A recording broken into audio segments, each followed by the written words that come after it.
Bonjour à tous, bienvenue dans cette vidéo. Aujourd'hui, nous allons découvrir le côte blanche du vignoble de Côte-de-Vaudreuil, donc dans les deux montagnes, dans la même région viticole que Montréal et Laval. Donc ça devrait être pas mal, quelque chose de pouvoir donner une saveur du terroir. Peut-être. Enfin, nous verrons bien. Comme d'hab, si vous avez déjà suivi mes vidéos, vous savez très bien que je vais d'abord débuter. Est-ce qu'il y a une faute dans ce vin? Donc, on va bien voir, on va découvrir ça ensemble. Ensuite, est-ce que c'est un vin de terroir? Est-ce que c'est un vin technologique? J'avoue, je connais déjà la réponse, mais l'idée, c'est de vous le prouver. C'est pas simplement de me croire. Ça, pour moi, c'est important.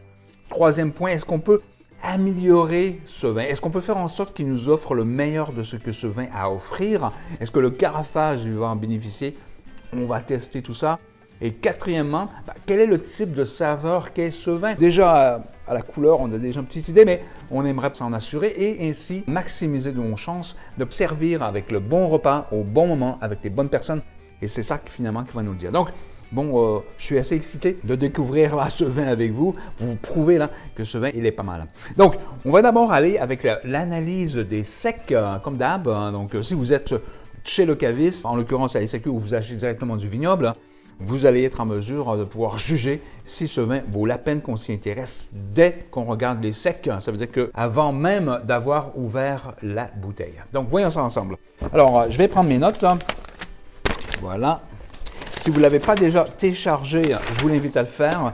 Vous savez, donc j'ai comme ça donné des notes pour certaines importances des facteurs qu'on retrouve là sur cette bouteille. Il y a certains aspects qui méritent notre attention, d'autres absolument non. En fait, certains vont perdre des points. Donc, on va voir là, à partir des secs, est-ce que ce vin vaut la peine qu'on s'y intéresse? Là, je vais vous le prouver. Alors, allons-y. Alors, premièrement, l'étiquette. Est-ce que l'étiquette est artistique, historique? Est-ce qu'elle est personnelle? Écoutez, moi, c'est évidemment, il y a l'art ici. C'est toujours une combinaison de maximiser un maximum de sens. Le visuel, le palais, le gustatif, après l'olfactif, même le toucher. Tout ça, pour moi, c'est important de pouvoir justement maximiser comme ça le plaisir. Et c'est à travers les sens qu'on peut le faire. Donc, très important de pouvoir ne pas lésigner les détails. Et celui-là, c'est l'art visuel. On peut arriver sur une table avec vraiment les couleurs du printemps, les couleurs de l'automne. Oui, les couleurs de l'automne. Et là, on a quelque chose de vraiment magnifique à pouvoir placer sur notre table. Donc, il ne faut pas les cacher. C'est des sujets de conversation, ce sont des choses très belles. Donc, voilà, on a un point.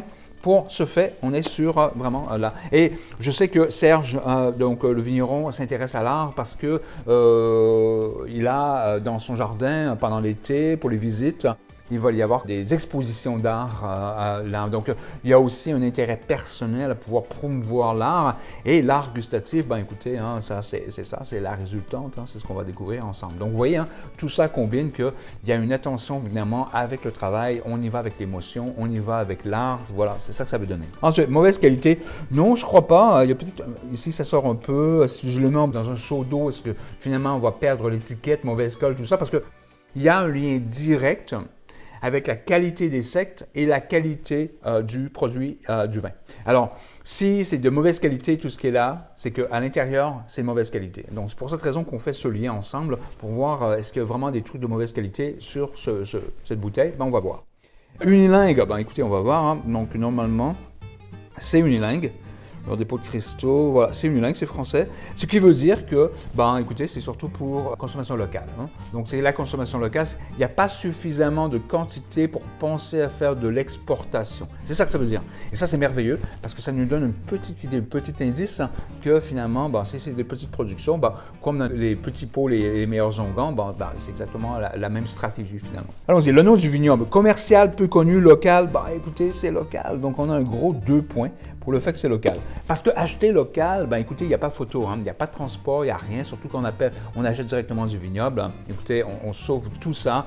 Croyez-moi, moi qui connais l'industrie depuis déjà un bon bout de temps, toutes les préparations qu'on doit faire pour le transport, tout le reste, donc quand on achète local, c'est 2 points.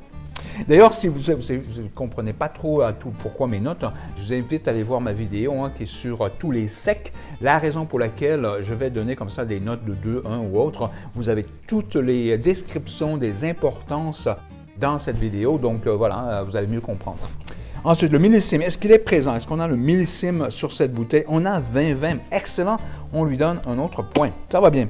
L'appellation, est-ce qu'on a une appellation là-dessus? On a indication géographique protégée, ça veut dire que les raisins sont du Québec, donc on a quelque chose de quand même assez bien, mais il n'y a pas de point pour ce faire. D'ailleurs, on voit ici à IJP, il n'y a pas de point parce que l'un ou l'autre, voilà, ça fonctionne. Encore une fois, on va voir la vidéo. Pourquoi? Ensuite, le symbole qualitatif, est-ce qu'il y a le symbole bio ou autre? Bon, il est en raisonné, hein, donc moi, c'est la meilleure manière de faire le vin. Hein. Il n'y a pas besoin d'avoir comme ça l'étiquette. Donc, lui, il n'y a pas de point pour le raisonné, il n'y a pas de point pour l'autre, parce qu'en fait, je préfère ignorer finalement cette question, mais j'aime bien pouvoir la mentionner. Ensuite, numéro unique d'identification, même pas pour ma bouteille. J'aurais pensé qu'il m'aurait comme ça offert une édition limitée. Ben non. Désolé, Serge, s'il vous plaît, la prochaine fois, y pensez. Sans sulfite ajouté, écoutez, j'ai pas cette mention, donc c'est pas plus grave. Mention vieille vigne, ça pareil, allez voir, hein, je décris très bien dans la vidéo, hein, qu'est-ce que c'est que mention vieille vigne. Information pour le contact, numéro de téléphone, adresse courriel, site internet ou un numéro de téléphone personnel, par exemple son cellulaire. Non. Non. Non. OK, pas de point. Ah, il y a l'adresse courriel, mais voilà, non, pas de point. OK, ce que cela veut dire, Serge, un message pour toi, donc c'est important de pouvoir s'assurer que le client va nous revenir, hein, donc idéalement, un contact direct avec le producteur, c'est important quoi, donc voilà, il n'y a pas cette information. Bon, appelez-moi, hein, c'est un problème, hein, je vais vous aider. Mais sinon, non, idéalement, on va avoir le contact directement sur la bouteille. À la limite, il faut mettre mon numéro et moi, avec grand plaisir, je m'occuperai de l'appel.